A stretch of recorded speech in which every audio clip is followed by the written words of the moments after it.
Magandang araw sa inyong lahat.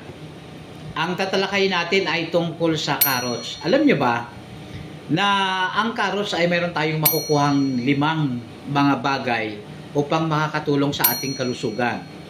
Ang carrots ay may makukuha tayo na beta-carotene. Ang beta-carotene o yung tinatawag nating carotenoid, nakakatulong ito para sa mga may cancer.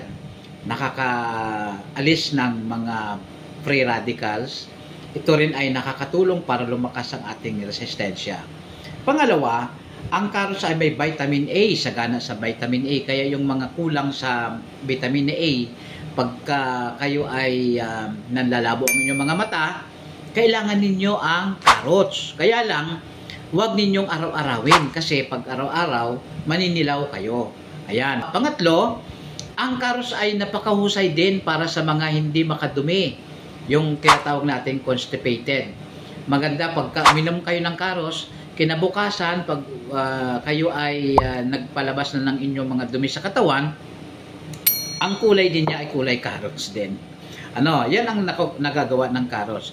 Pang-apat, ang carrots po ay maganda sa ating mga balat. Nagpapakinis po ng balat. Kung gusto niyo maging glossy at mukhang bata, so uminom kayo ng carrots. Pang-5, ang carrots din ay napakahusay pampalakas ng baga at saka yung mga batang may lagnat. Pagka may lagnat ang mga anak ninyo dahil sa infeksyon sa baga, ito ay napakahusay ang carrots. Inom lang kayo, 1 baso tuwing umaga at saka sa gabi. Dapat ang pag-inom ng carrots ay walang laman ang tiyan. Empty stomach. Yun ang sikreto o kaya ay bago kumain.